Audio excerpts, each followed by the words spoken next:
Today we're going to service a customer's Cyma.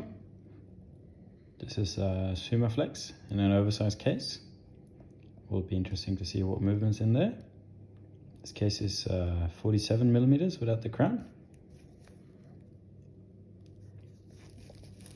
It's a gold-plated case with a snap-on case back. For a snap-on case back, we're going to use our trusted case opening tool. The knife, which was completely useless in my youth when I had a Swiss Army knife. I didn't understand what it was for, but now it's probably the feature I use the most. So when you open these, you want to have a firm, straight pressure. Come in and twist. Look at that. What a beauty. This is a fantastic looking movement. So this is a caliber 586. Is that right? 586K. Stunning movement. Look at that regulator. Wow. That is a very cool regulator. And this is so that it will, that's very cool. So you can have it all the way to slow, and it will avoid the pin that holds the Cyma Flex shock protection spring in place. Very nice.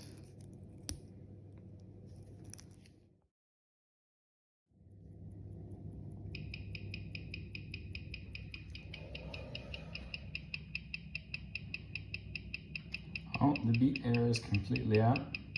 The amplitude looks pretty good. But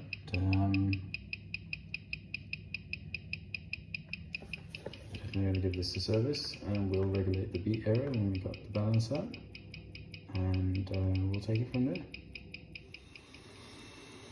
We have a close-up of the balance staff and the dirt that's in the shock jewels.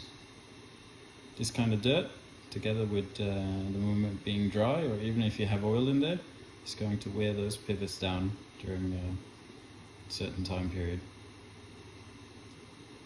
So that's why, even though watch is running and you adjust it to keep time, it should still be serviced with regular intervals, or at least when it's getting manky like this. So to make life easier for myself, I'm going to remove the strap, also because I'm going to give the case an ultrasonic clean. Okay. Well, the first thing I notice here is this strap is pretty much had it, because the inner tube is loose. That's not very nice. I might provide the customer with a new complimentary strap after the service. That will look nicer than this.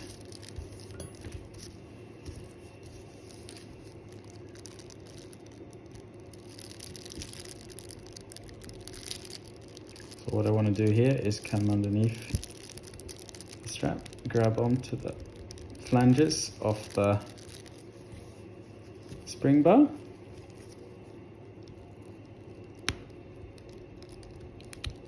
Get off, there we go. Now that's a bit more easy to handle. Wow, one thing that also strikes me with this movement, look at the cap jewel, is it looks like this is fitted from the back, because you got the screw coming through here. We'll look closer at that later on. First impressions, very nice looking movement.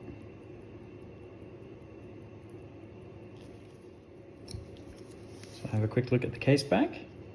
You see that is manufactured by Cyma, or manufactured for Cyma. I'm not an expert in watch cases, but at least you have the official Cyma mark in there. Now we're going to do two things. We're going to start by removing the bezel, same as the case back. Well, actually, I'm going to start by removing the case screws.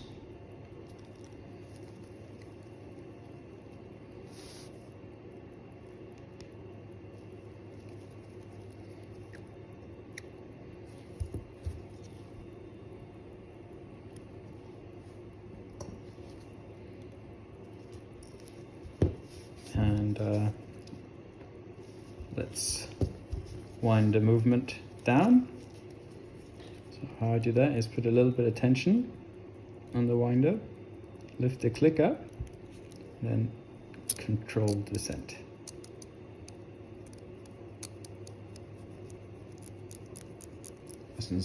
It wasn't as controlled as I'd like, but it hasn't hurt anything. It will be fine. Now I will remove. I need to loosen the setting lever. So by this is the setting lever screw. We will unscrew that.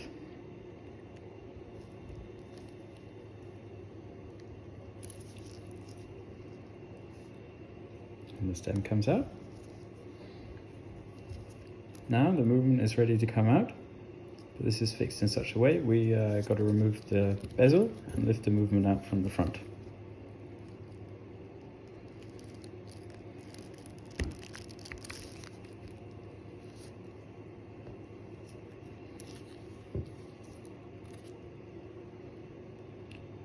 Lovely pattern on that dial. Good deal of patina as well.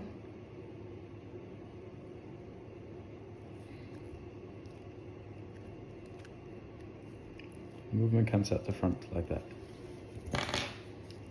So the next things to do is to remove the hands. See how close that sub-second hand is to the dial. I'm going to show you what I do when it's that close.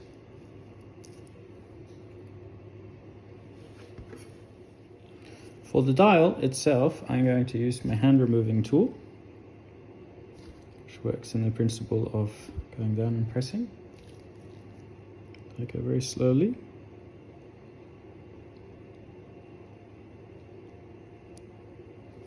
Lift that off.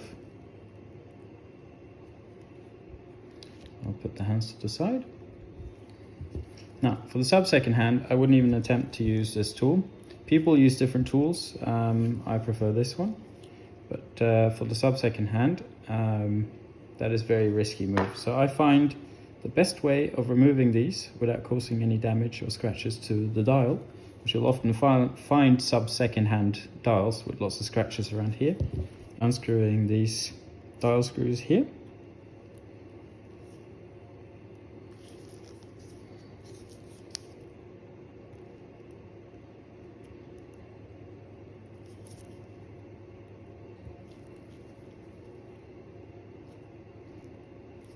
The screws are loose. You need to get the dial, lift the dial up, so gently. So now that I have the sub-second hand on there, I will go close to where it is. This one was very loose, so no issues. It comes off with the dial.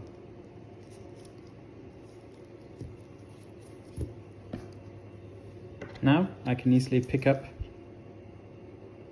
sub-second, put it to the side, and absolutely no damage done. Whereas if I was to muck around with my hand remover tools, no matter what kind of hand remover tools I'd use, I would risk scratching that. So this dial, we'll have a look later on, see if we can give it a little bit of a clean. We're not going to remove any of the patina here, but if we have any extra oil stains or dirt that will come off, we will remove that. Here we even have a little bit of a fingerprint in some dirt, so that kind of stuff we will try to alleviate. But I don't want to change the character of this dial because the customer has not requested me to do so. But any loose dirt or anything that can find its way back into the movement has to go. So in order to keep track of things, I'm going to put the hands into a little container for safekeeping until we get to fit them again.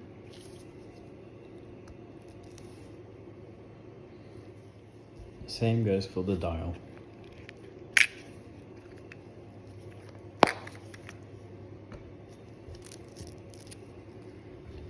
Now here you can see the dial side of the movement, which is absolutely beautifully made. You have the yoke here, and you have a yoke spring, which is machined, which is rather unusual, and you have the setting lever spring here. Really nice setup.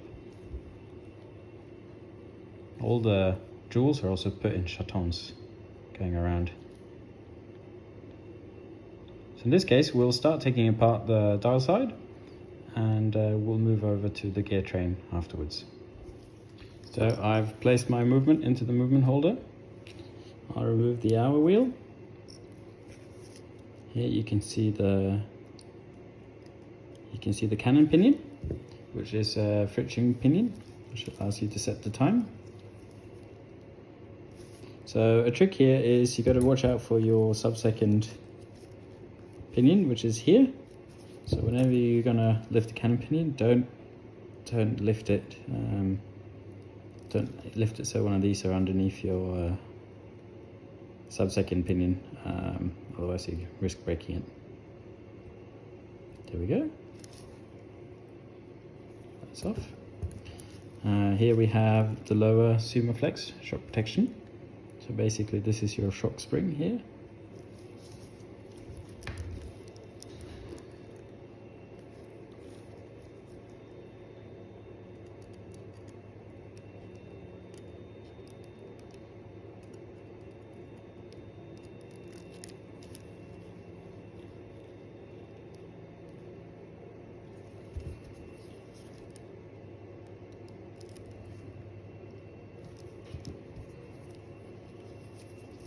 I usually find Rodico is quite nice to lift parts like this off without losing them.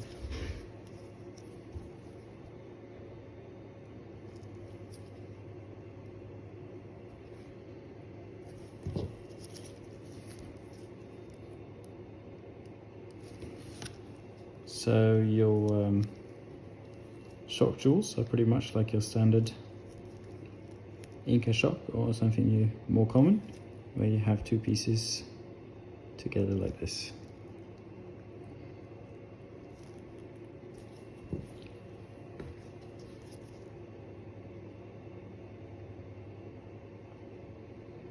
Sometimes I loosen up dirt on the cap jewel before putting it in the cleaning machine.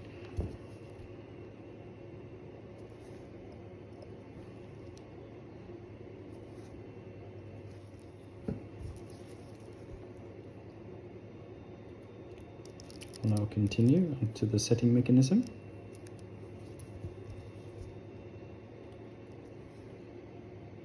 So I usually don't hold a movement like this, but I'm just trying to give you the best possible angle of, so for your viewing pleasure, basically. You got the intermediate winding wheels.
Oh, that spring flew off, that's fine. Now this is a classic Cyma feature. I've seen this in several of the movements, the way this is machined. And that is your yoke spring. And this is top notch.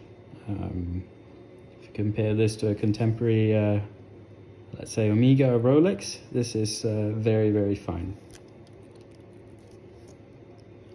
The perlage decoration is also wonderful on this dial side. You even have beveled finishes in all the corners. If we compare this to a standard movement, this is very, very high quality, I would say. I guess I'll have to do a movement review on this when we're done. Alright, just gonna secure the movement a bit more here. And the only way of kind of getting these out is by leaving them out. There we go. That's the spring out.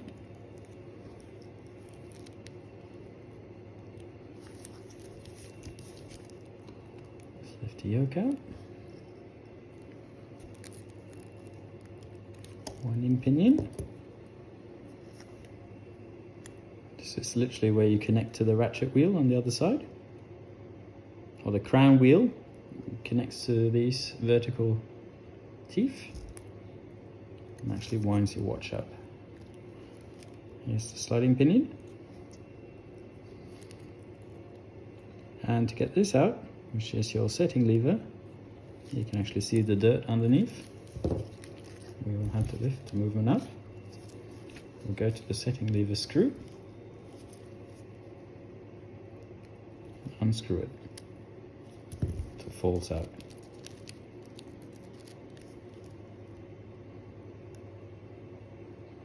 So with this, before I'm going to put it in the cleaning machine, I'm just going to clean it up manually with a bit of Rodico, because then I can get a lot of that dirt off before putting it in the cleaning fluid. We're going to start by lifting the shock spring here, remove the shock jewels. That's simply a matter of lifting it up and moving it over.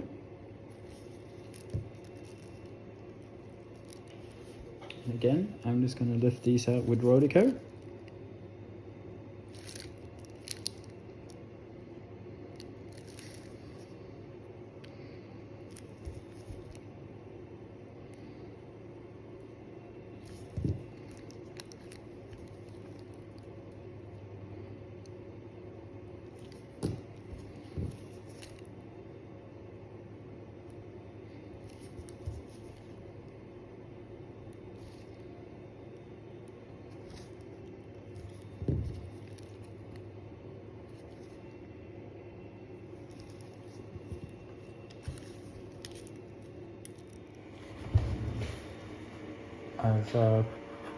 I'm just going to clean up a bit of the surface on the regulator here. I think it's looking pretty gnarly. So with a bit of pegwood, I can get some of that really sticky stuff off.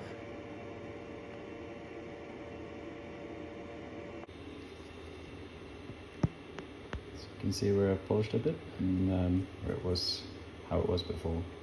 So I'll just clean this up before I'm going to put it in the cleaning machine. Just for reference, we have these little baskets we put our parts into. I find, for example, it convenient to do everything in sections. So, for example, the setting mechanism parts go into one basket. Then I have capsules and any very fine parts in a finer mesh basket, and so on. Having removed the capsules, I now want to remove the balance itself, and I usually do this with the balance in the balance cock, because when I put it back together, I prefer to clean them together.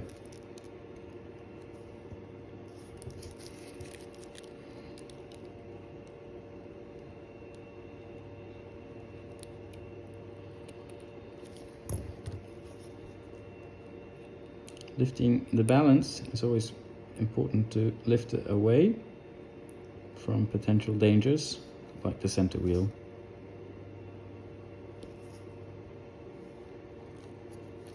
I like to turn the balance around onto its back, like so, and place it somewhere safe where I won't knock into it. Now we'll proceed by taking the gear train apart.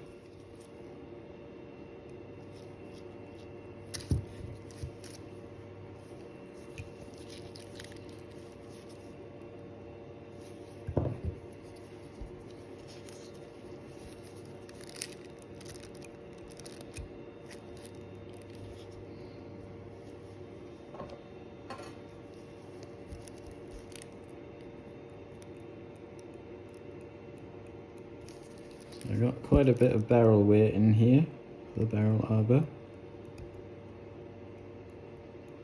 Might put in a bushing there. Well, that's a bit too much for my liking, so we're going to put a new bushing in there.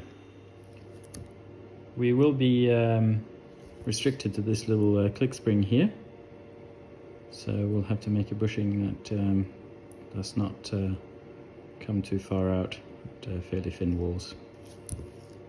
We can see our ratchet wheel has a little notch in it here, which is typical to Cyma, to tell you that it is left-hand thread.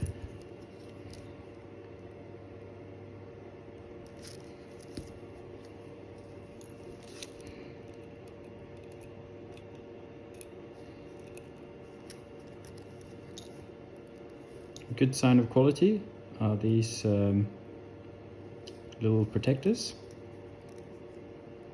little steel washer that prevents wear onto these surfaces. I always like that in a watch.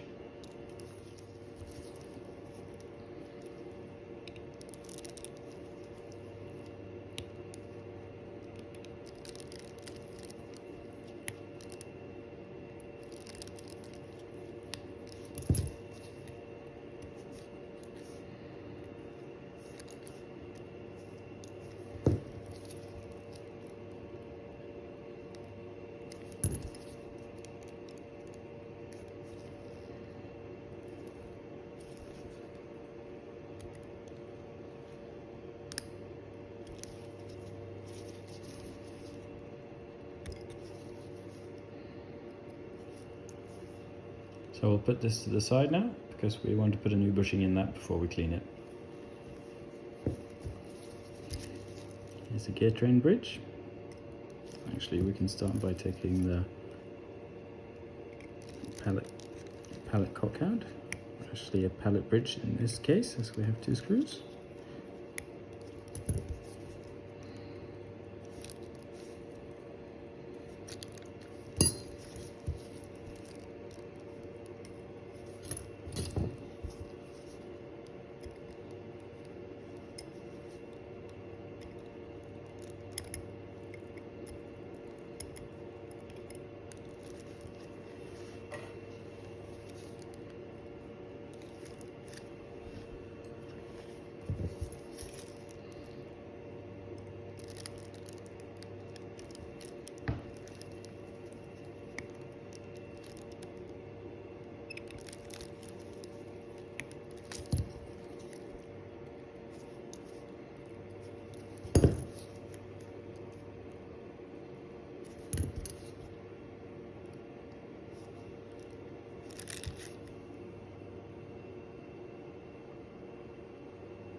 So in this case, rather than removing the cap jewel, you are removing the block with the whole jewel underneath, so that can be cleaned properly.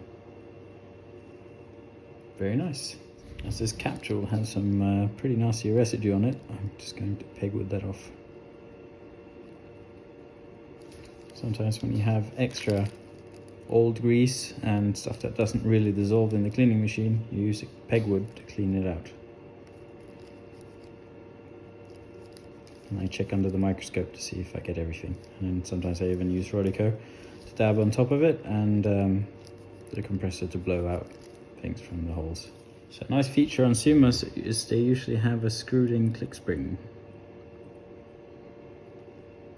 which is nice if you can unscrew it, which I could in this case. I'm going to remove it because I need the, yeah, I don't want to damage anything while I'm putting in the new barrel bushing. Here's your Cyma click spring. If I can get it into focus. There you go. So we'll start by measuring the inner diameter of the upper barrel arbor. 1.9. So I'm going to turn down this bushing.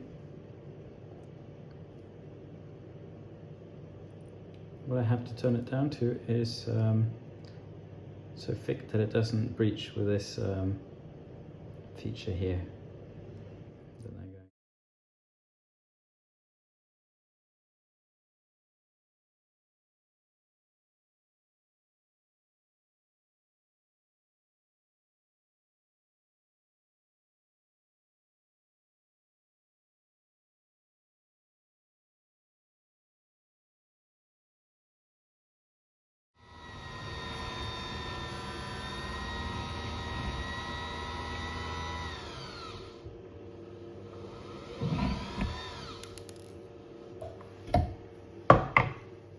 So we've made a new bushing. We're going to put that in, rivet that in place.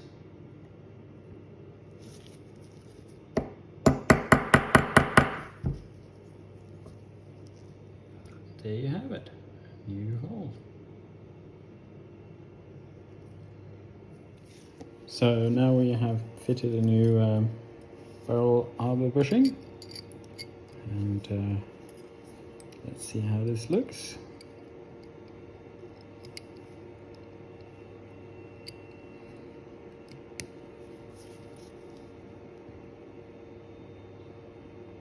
It's very nice. There's no slack in this whatsoever anymore. And that's going to make all the difference in how well this is going to run. Second of all, it's not going to tip the ratchet wheel and create these terrible scars on the plate. So I'm happy with that. So I've fitted the click spring again, just to see everything is fine. And that's also why we had to make this bushing within the parameter, so we didn't damage the screw hole here or went into this slot. So the last part of dismantling is taking the mainspring out of the barrel. I will place it on the back of one of my tweezers. Use my fingers to press down on the lid so it clicks open. And here you can see the mainspring. I'm going to take the mainspring out by gently lifting it, manually unwinding it.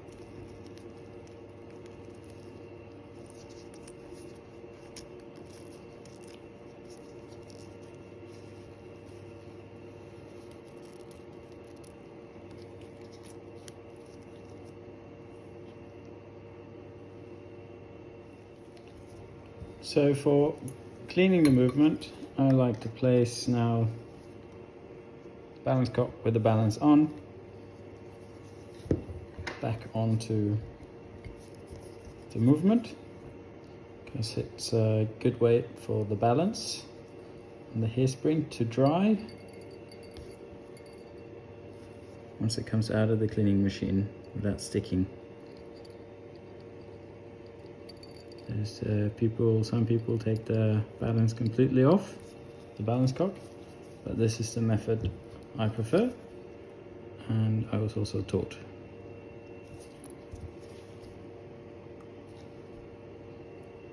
This way all the pivots will be cleaned, the holes will be cleaned. The balance jewels, as you know, is already in a separate basket. Because of the large size of this base plate, it's actually going into this basket together with my smaller baskets. Usually it would come in one of these sections, but due to the size, it's going in here. So what I'm going to do, I'm going to stack these baskets into my cleaning machine basket and put it through the cleaning cycle.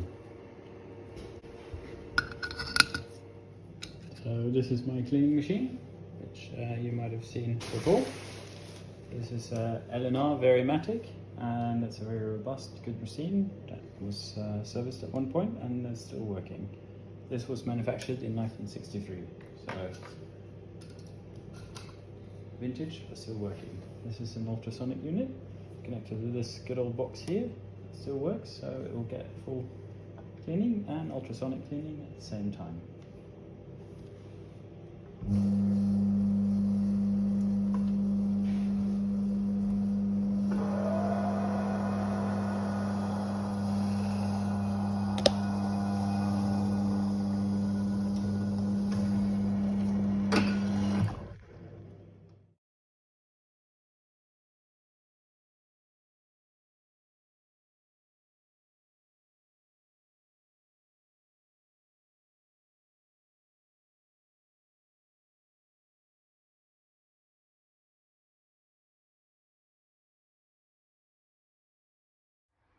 So we also want to clean this case. It's not too dirty, but we'll pop it into the ultrasonic for a little blast.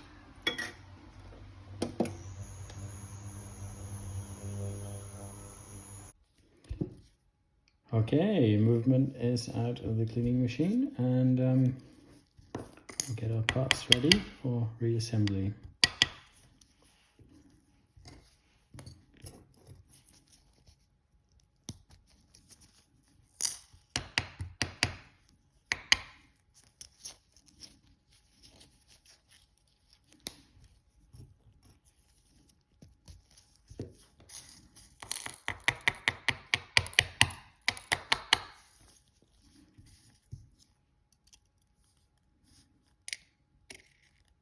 Oh, there's a bit of magnetism going on, so we'll demagnetize the movement when we're done.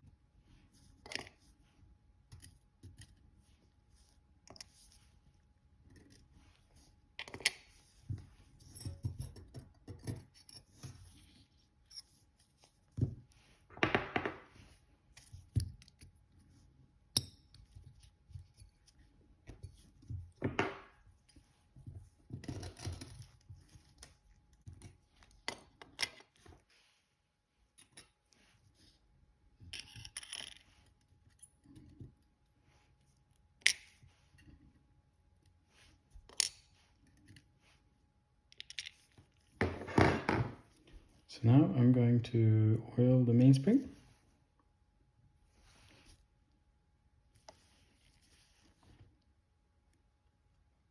So put some oil in there, and then I'm going to run it through so I cover all the mainspring. When that's done, I'm going to loop the mainspring into the barrel.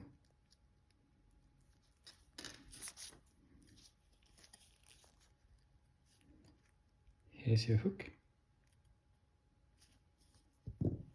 or your notch for the hook, and here's the hook on the mainspring.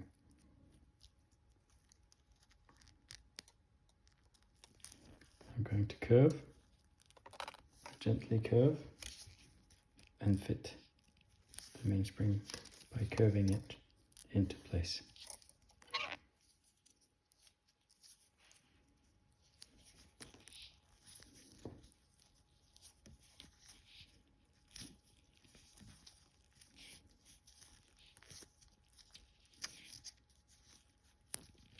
I find if you do this carefully, it will come in without any issues.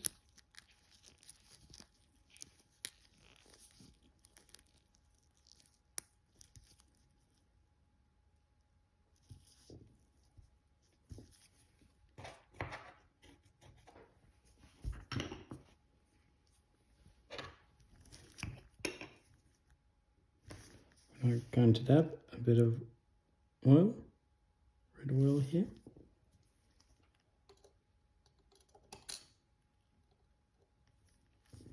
We're going to fit the barrel,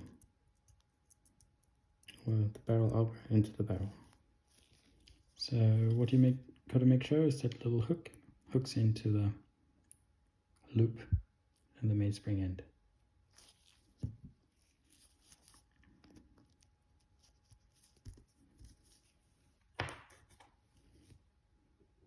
Now I'm going to oil the surface area here little drop. That might have been a little bit rich, but it will be fine.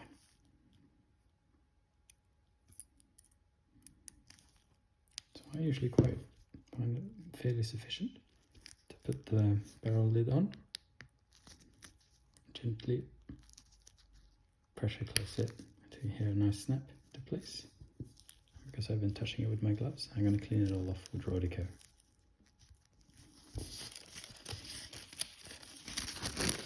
Just to make sure there's no excessive grease on it. Now the mainspring is lubricated and put into the barrel.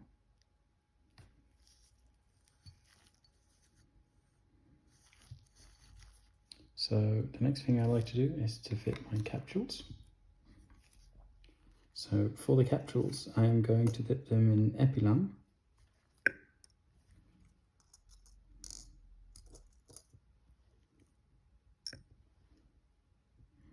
This will help keep the oil in place.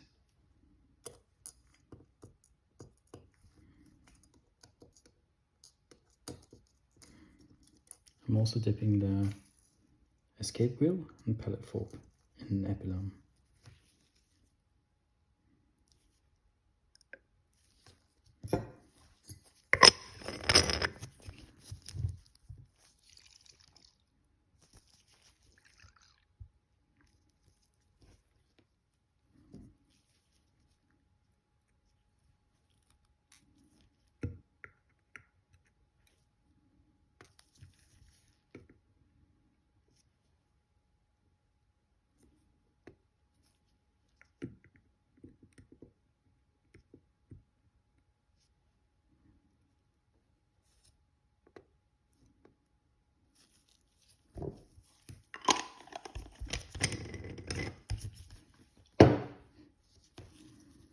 So I'll start by putting the capsules in the shock protection system.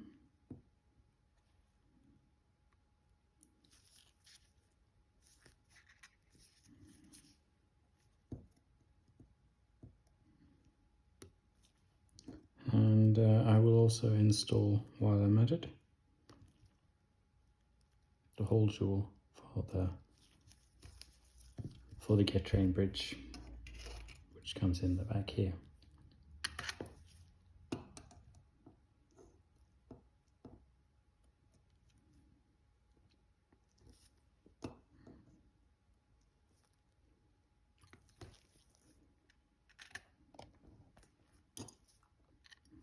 So I've pretty much organized the parts I need onto this. See if I can get it on film.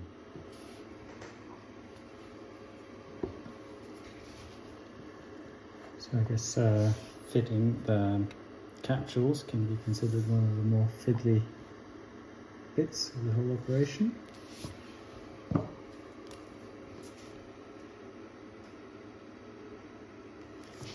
In this movement you have two capsules, one that is a bit thicker than the other. And the thick one usually, and in this case, go on the top. So what you want to do is just get one drop of oil in the exact center of your capsule before you put it in place.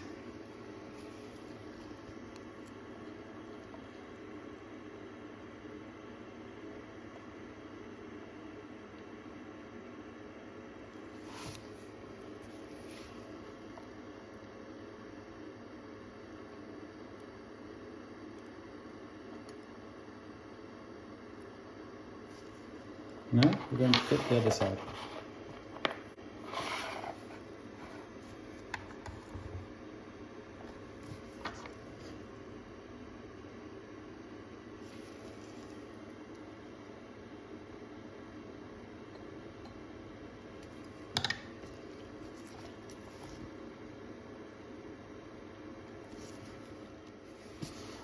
I noticed that the other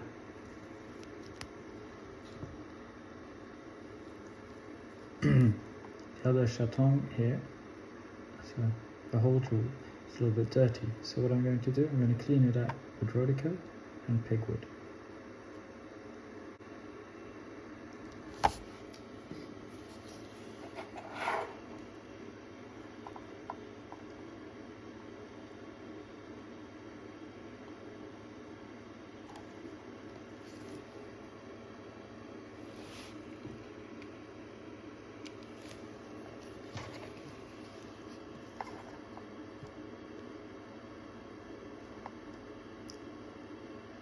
Same as with your top jewel, you just want a little droplet to go in the center of your cap jewel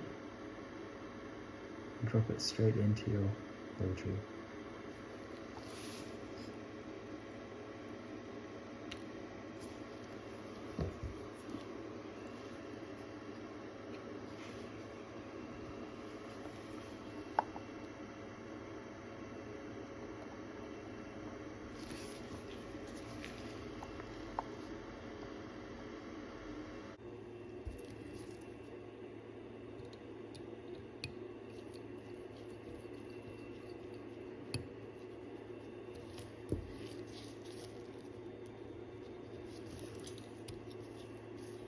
So the benefit of fitting the balance in first is to see that it's moving freely.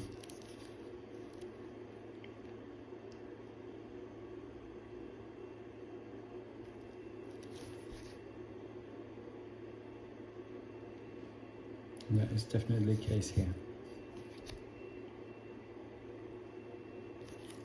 So I've had a little look underneath the microscope, so I'm going to adjust the beat error of this roughly, so we get an idea when we're actually testing the movement later on. We'll get it perfect, but I'll just roughly adjust it now so it's where I want it to be.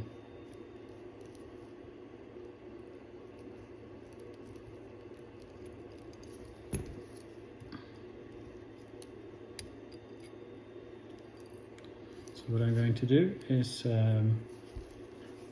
adjust the collet, which is on the balance, and turn it so that the impulse pins is closer to the center of the banking pins. What you want is a perfect center, and for every degree it goes out, the less efficient the watch will be. If it's too much out, it will stop.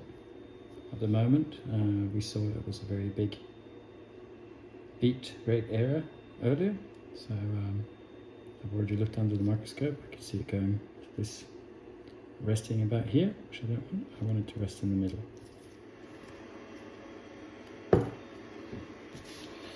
So the way I'm going to adjust that is putting it in my holder. Let's see. And grab the balance.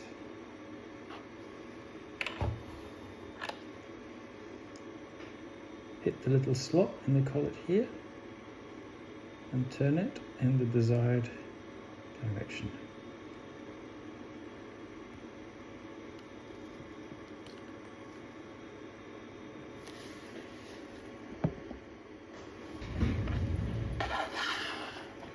Well, I can see it's still quite a bit off. It's a bit better, so I'm going the right direction, but I need a little bit more.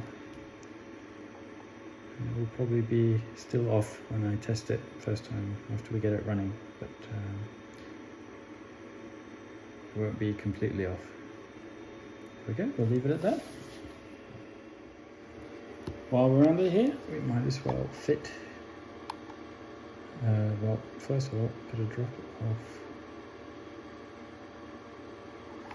oil onto our capped escape wheel jewel. And then we'll drop the whole jewel in.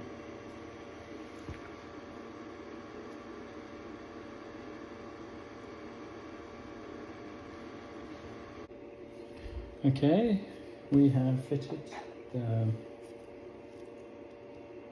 chaton jewel underneath the cap jewel, so that is ready for when we're putting the movement back together. Let's remove the escape wheel, put that in the safe space again. Let's start by oiling. At this stage, I'm going to oil the lower barrel of a bush, center wheel bush. And now is a good time to remember, put a drop of oil there just to prevent rust, to fit your setting lever screw. So if you forget that, you might have problems later on. or you will have problems later on, that's guaranteed. We have our barrel assembly ready. Mainspring's already in the barrel, so we'll put that in place.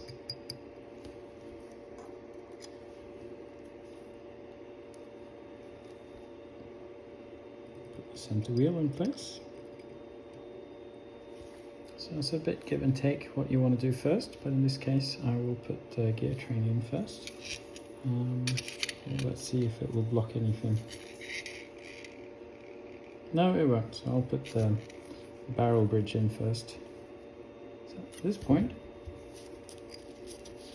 I'll also put a drop of oil in here.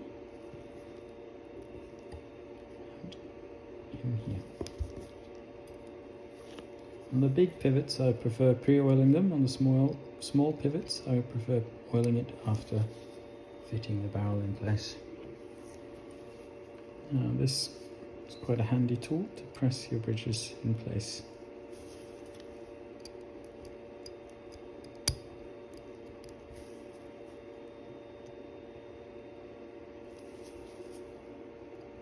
Don't have any more slack here.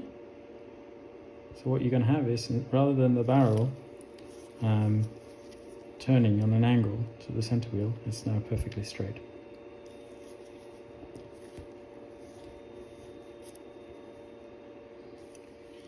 So your barrel will be your first wheel, center wheel will be your second wheel, this will be your third wheel going in. You want these to gently fall into the pivot holes.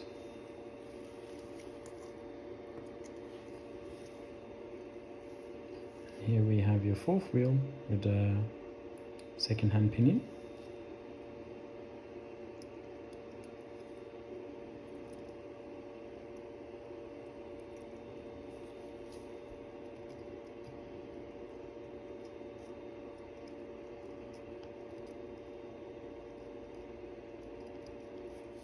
Oh no, I have fallen into my own trap. Well, I have to fit this in before I fit in the center wheel. So we'll backtrack a little bit.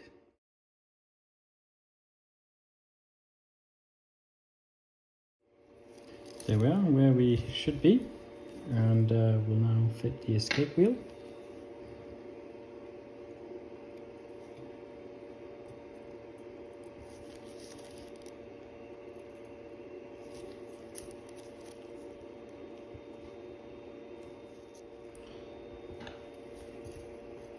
Now we're going to fit the gear train bridge.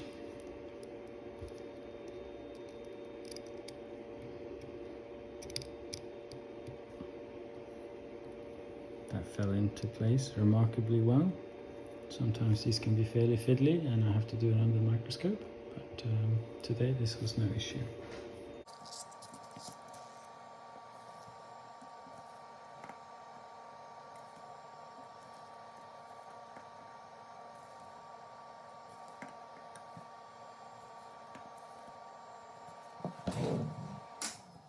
No need for the microscope running, if we're going to put this in.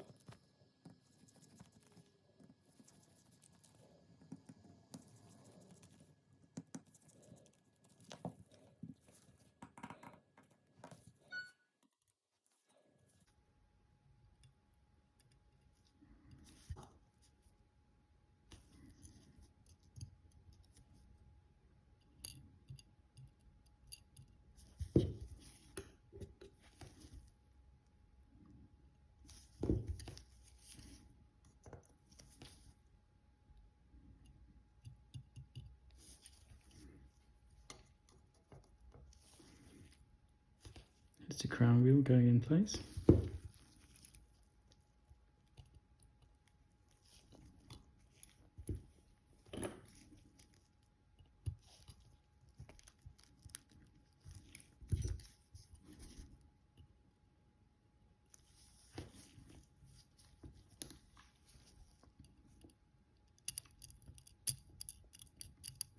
Ratchet wheel going in place. Make sure the click is in the correct position. Yep.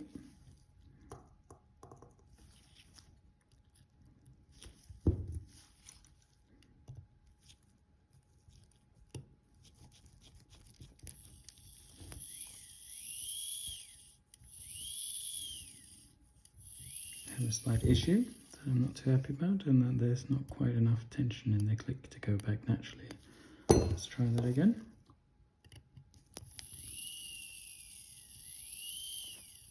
It's not clicking back the way I want it, so I'll have to have a closer look at that.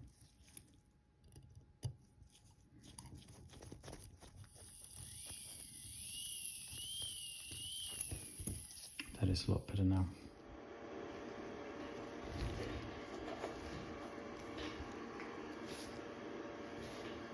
Okay, I've placed the movement under the microscope again because I'm going to oil the jaws.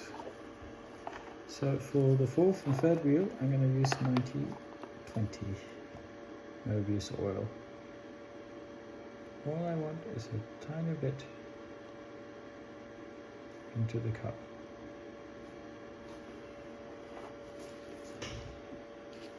Also flip it around and oil the bottom side.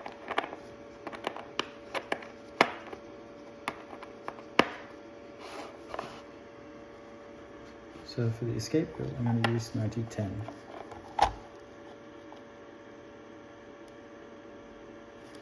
Tiny bit of oil into each cup.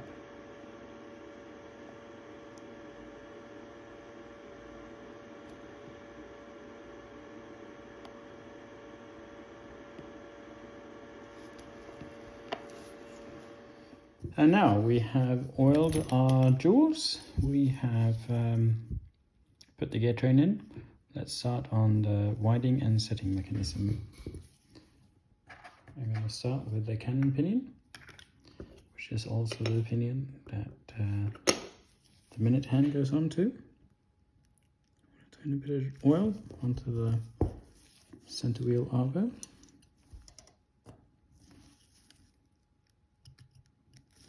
So what I find good is to put the pinion center and put it in place. It feels nice and tight, but not too tight, hopefully.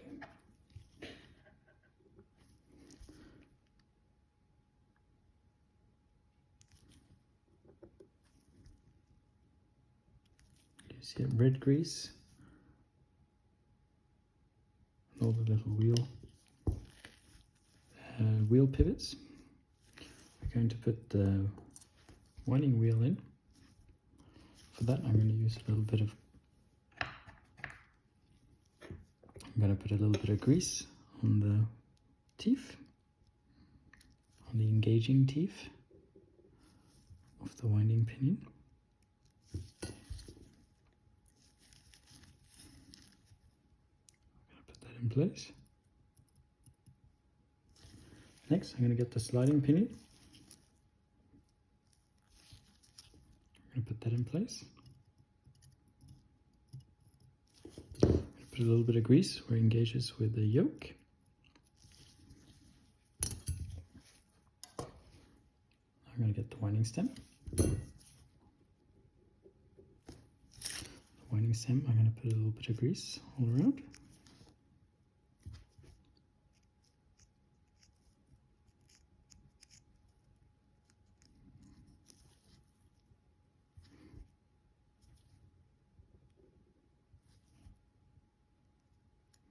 The trick is not to get too much or too little. It's just kind of finding the balance.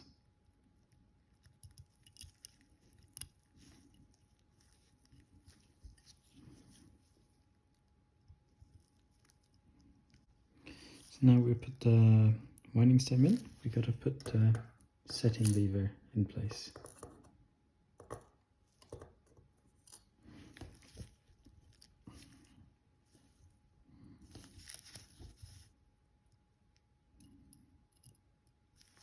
So I find the best way of doing this is to hold it with a glove here, turn it around,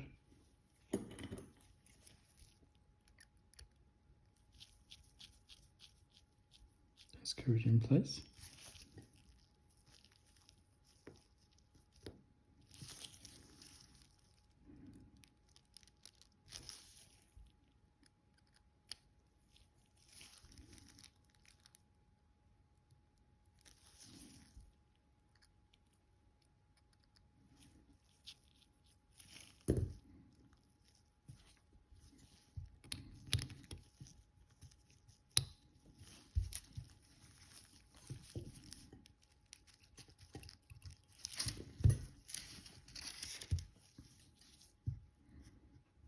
Next, we're going to fit the yoke.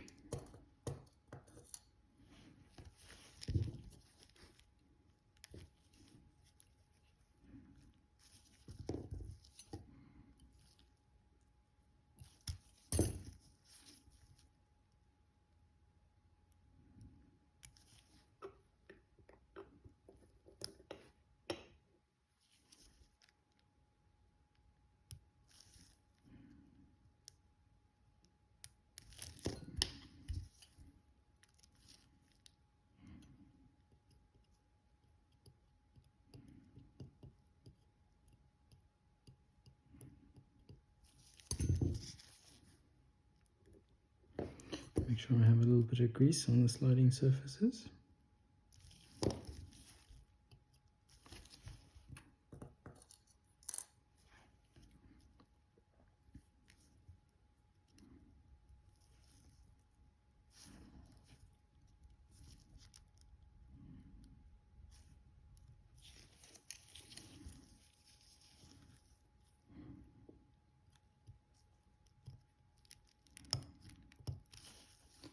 That is truly a beautiful piece. I really like that.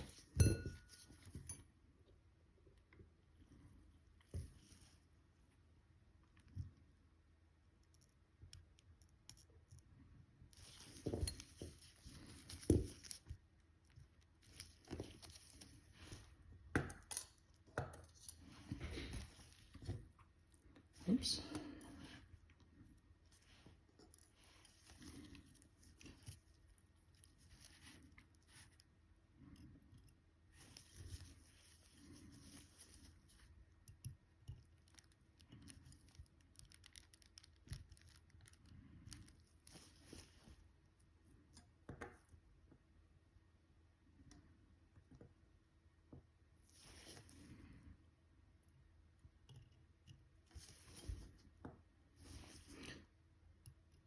Put the setting lever spring in place.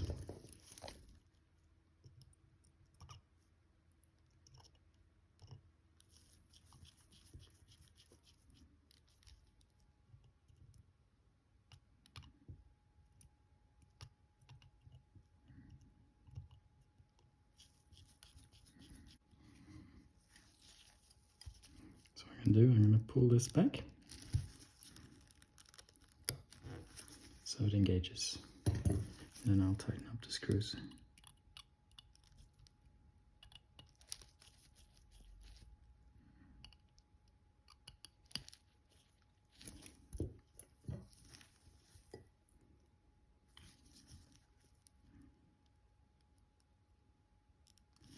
See, currently it is in winding position, that is setting position.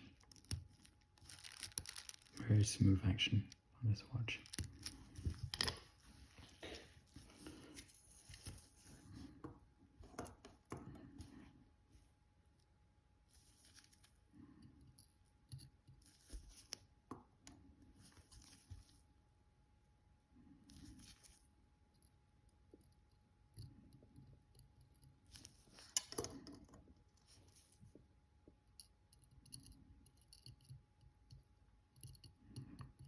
That's your minute wheel. I'll engage with the hour wheel, but we won't put this in now because it will fall out if we don't have the dial in place. We'll put the intermittent setting wheel bridge on.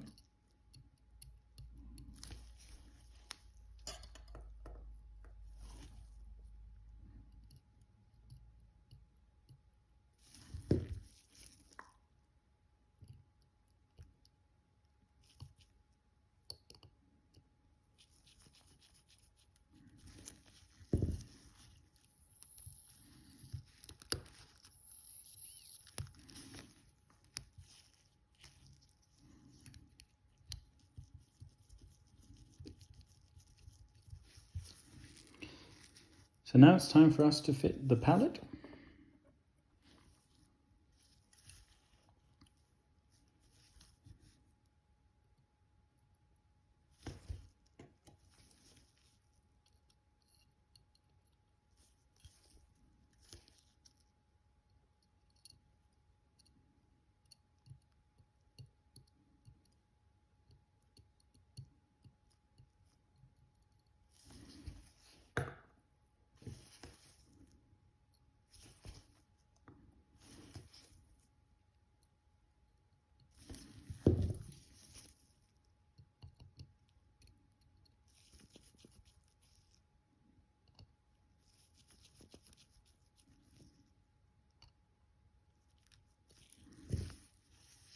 Now we can wind a movement.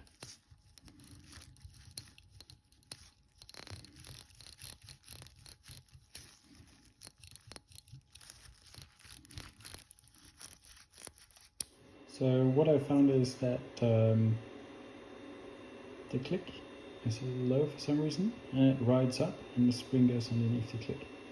So I'm going to shave off a little bit of the top where the screw goes. Hopefully that will prevent the click from having any space to ride up and not get locked in open position. So what I have done is actually knock it a tiny bit in the staging set, and that has flattened it just enough to get it where I want it to be. So now we have the click working as it should. That did the trick. Just a tiny bit of a little bit of brutal flattening, but I think that is the best way of repairing that. I didn't remove any material, I just flattened a bit on top, and it didn't affect the thread or anything, so I'm very happy. The click now works as it should. Now I'm going to oil the escape wheel. I oil the escape wheel by applying a bit of oil onto a little oiler.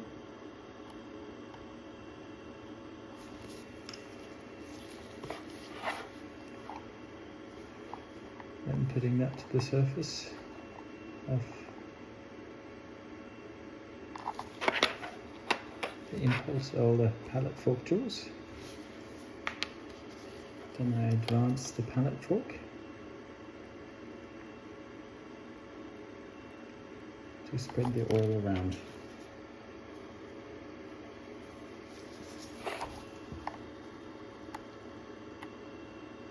Again, you want the right amount, not too much, not too little. Too much will just become a bit of a mess and it isn't nice. Too little and it won't oil properly.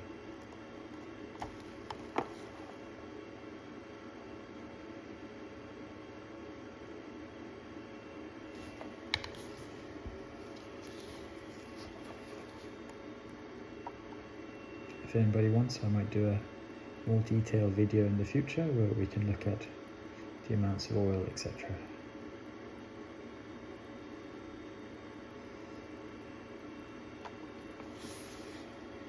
Okay, now for the moment of truth, we're going to fit the balance into the movement.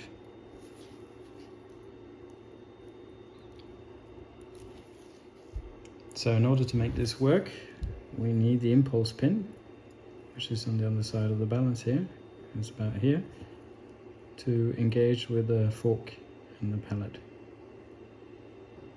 The way we do that, we rest the pallet to one side. I prefer that way, depending on the movement. Well, this way it's going to go on the right side. And then we make sure the pallet is in the direction where the impulse pin will engage with the fork. So like when removing the balance, make sure that you don't hit the center wheel.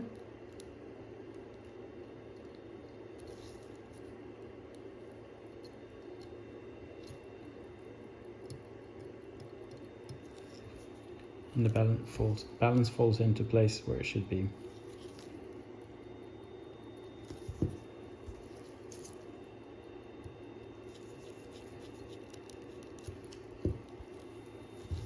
Now we have a running movement.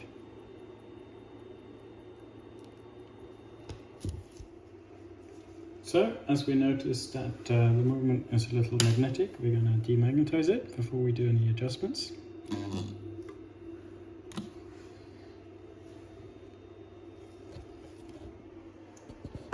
Now we're going to put it on the tyrograph.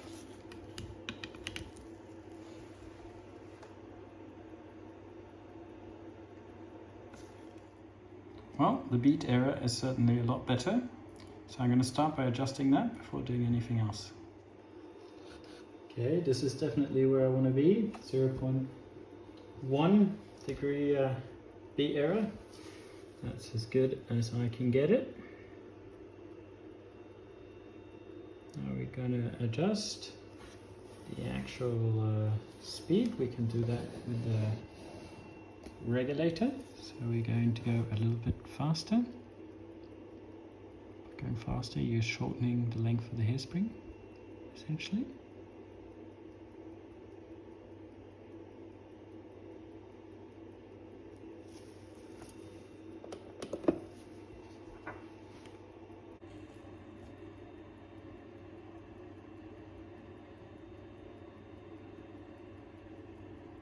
Plus 4 seconds a day, beat error 0.1, 306 amplitude.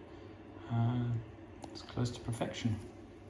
So just for giggles, we'll do the sideways position. That is very good. That's much better than I expected.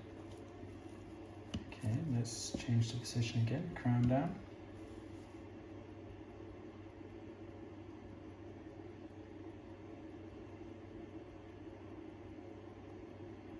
Okay, it gains 16 seconds crown down, that's pretty good.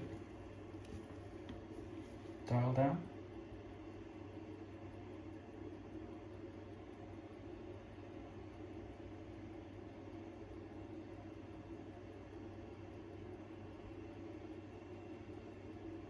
Stabilizing again.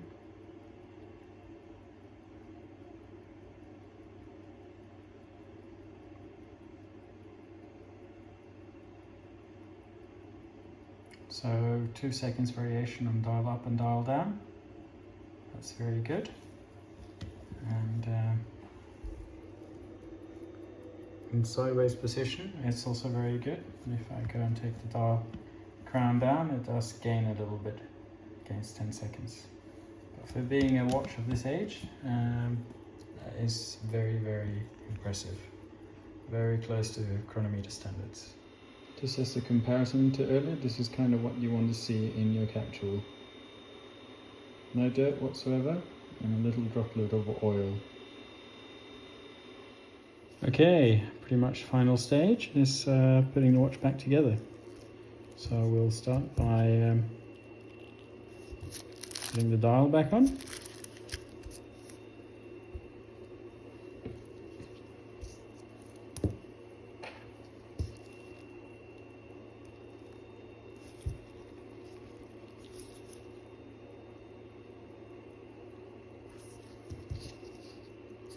Before we put the dial on, of course we have to put the hour wheel on.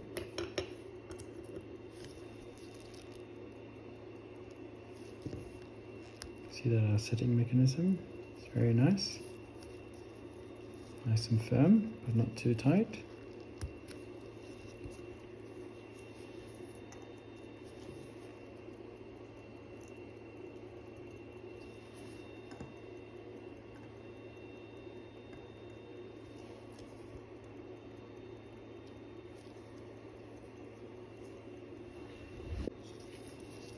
Okay, time to put our dial on.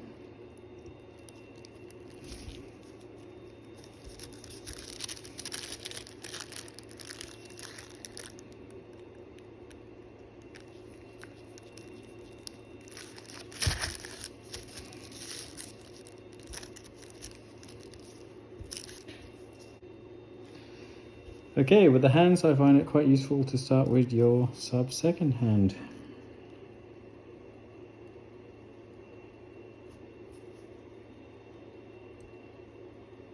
This one's quite loose, so we're going to give that a little pinch to tighten it.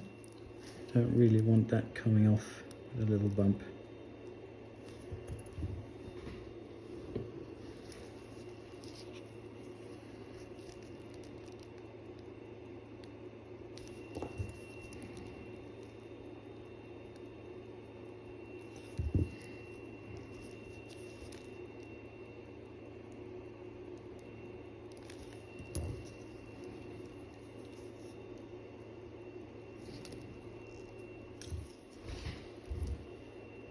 So for the hands, I've given them a little polish, and this one was a little bent, I've straightened it up.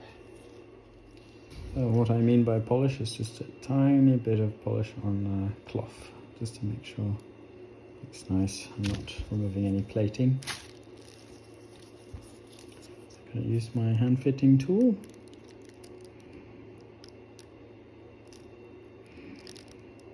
Of course, the important thing is to make sure that you don't hit your sub-second hand and that your sub-second hand does not hit the dial for obvious reasons.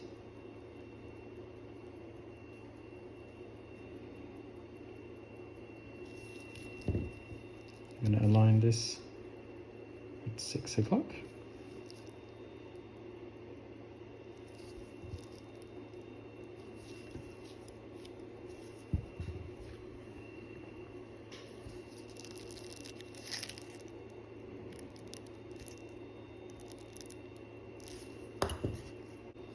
Alright, the hands are on the watch now. I'm quite happy with that. They also line up very nice to 12 o'clock. And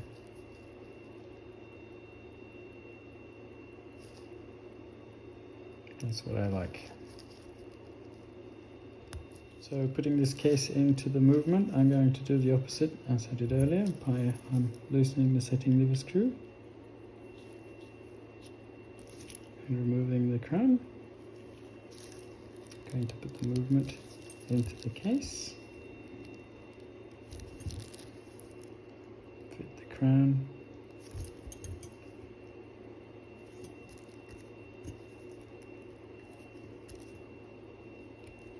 back into its position,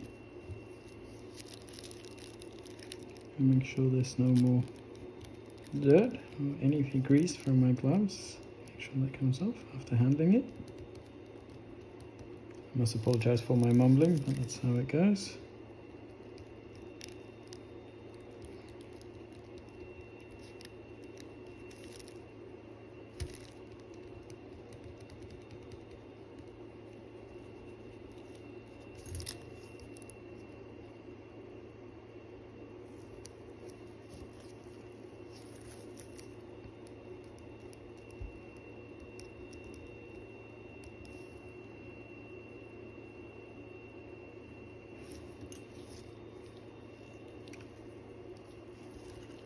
Now I'm going to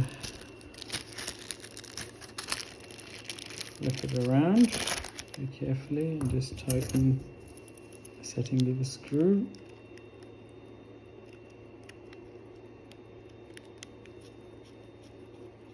So that's in position. Good.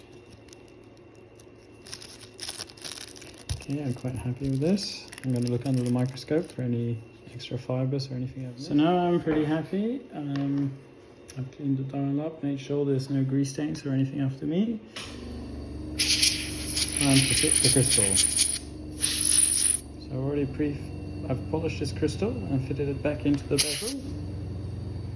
Now we're going to snap it in place.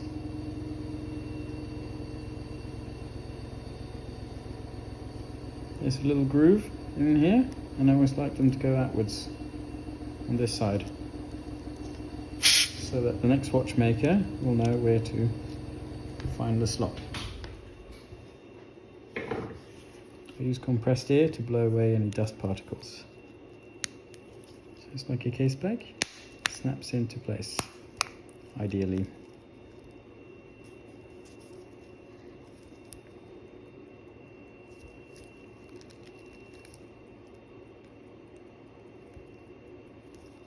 Good. Now we will fit the case screws.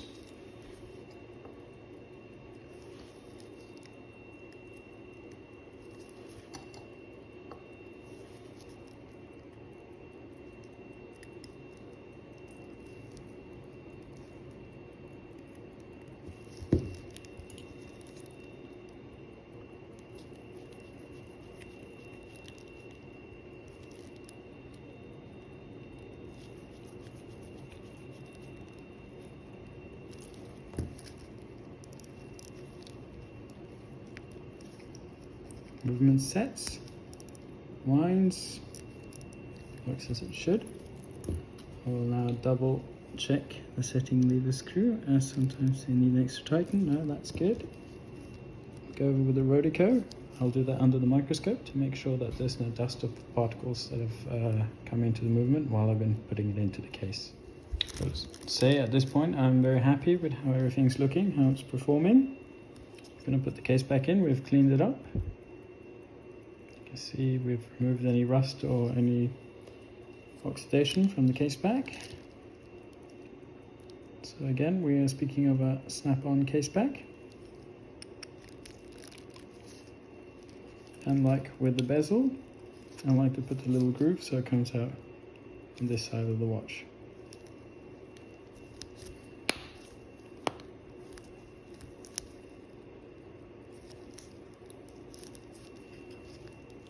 Let's set the time.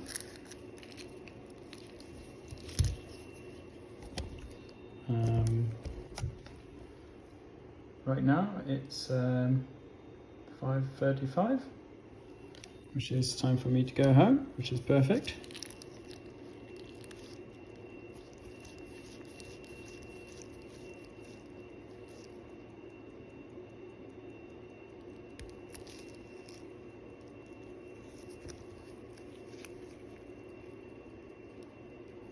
There you have it, a fully serviced, well, newly serviced, with a little barrel bush repair, Cyma. Fantastic little watch, well, big watch in this case. Hope you enjoyed the video, and if you like it, let me know and I'll make some more.